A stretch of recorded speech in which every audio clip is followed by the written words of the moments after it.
बुरा वक्त हर इंसान की जिंदगी में आता है, लेकिन कुछ लोग उससे लड़कर जीवन में आगे निकल जाते हैं, लेकिन कुछ लोग वहीं अटक कर रह जाते हैं। हर इंसान के जीवन में अच्छा और बुरा वक्त आता है, क्योंकि ये प्रकृति का नियम है। इसलिए किसी भी चीज में आगे बढ़ने से पहले आपको प्रकृति के नियम समझने होंगे।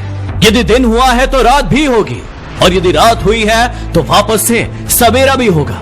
यदि दिन में हम काम करते हैं तो रातों को हम आराम भी करते हैं। इसी प्रकार हमारा अच्छा समय हमें खुशियां देता है और बुरा समय हमें सीख देता है कि हमने कहां कहां गलतियां की है, और उन गलतियों को सुधार कर हम अपने जीवन में आगे बढ़ सके। जीवन में बुरा वक्त आता है ताकि हम थोड़ा रुकें, थोड़ा आराम करें और उन चीजों के बारे में सोचें, उनसे सीखें और दुगनी रफ्तार से अपने जीवन में आगे बढ़ें। आपको भी पता है कि आपका बुरा वक्त आता है आपके पुराने कर्मों से। आपको पता है कि यदि गेहूं का एक दाना बोया जाता है तो उसमें से 10 दाने उगते हैं। इसी प्रकार से यदि आपने भूतकाल में कोई गलत कर्म किया है तो आपको पता है कि उसकी सजा आपको 10 गुना होकर मिलेगी। अरे बहुत सारे लोग बुरा समय का रोना रोते रहते हैं, परेशान होते रहते हैं और सोचते हैं कि बिना इससे कुछ सीखे जीवन में आगे बढ़ सकते हैं। लेकिन याद रखना कि ऐसे लोग जीवन में कभी भी आगे नहीं बढ़ सकते, और ऐसे लोग हमेशा असफल होते हैं। और फिर उन्हें लगता है कि उनका ये बुरा समय उनका कभी साथ नहीं छोड़ेगा।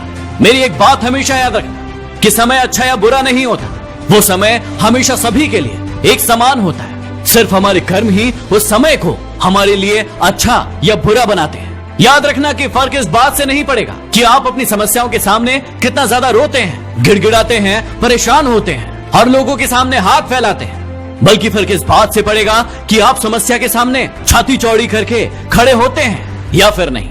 एक बार की बात है, 4 मोमबत्तियां एक कमरे में जल रही थी। वो चारों ही बहुत ही अच्छी दोस्त थी और आपस में हमेशा अपने दिल की बात एक दूसरे से करती थी। एक दिन एक मोमबत्ती ने कहा कि मैं शांति हूँ और इस पूरी दुनिया में चारों ओर लूटपाट चल रही है। इस दुनिया में शांति के लिए कोई जगह ही नहीं बची है। और ये कहते हुए वो मोमबत्ती बुझ गई।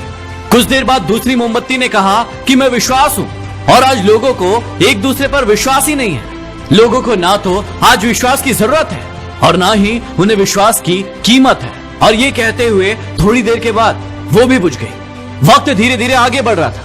तीसरी मोमबत्ती ने कहा कि मैं प्रेम हूँ। आजकल लोग अपने कामों में इतने ज्यादा व्यस्त हो गए हैं कि उनके पास प्रेम करने के लिए समय ही नहीं है। एक दूसरे से घृणा करते हैं, अहंकार करते हैं और प्रेम के लिए किसी के जीवन में कोई जगह ही नहीं है। और ये कहते हुए वो तीसरी मोमबत्ती भी बुझ गई, लेकिन चौथी मोमबत्ती अभी तक जल रही थी।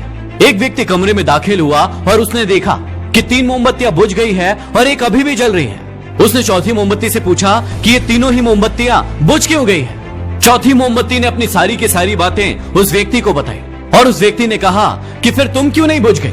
चौथी मोमबत्ती मुस्कुराई और उस व्यक्ति से कहा कि मैं आशा हूँ, मैं अंत तक जलूंगी, और सिर्फ यही नहीं, मैं तब तक जलूंगी जब तक मैं अपने आशा के दम पर उन तीनों मोमबत्तियों को फिर से ना जला दूं। और यही आशा और यही विश्वास मैं आप सभी के अंदर जगाने आया हूँ और आप सभी को ये बताने आया हूँ कि इस बुरे वक्त से आपको आपके अलावा कोई बाहर नहीं निकाल सकता।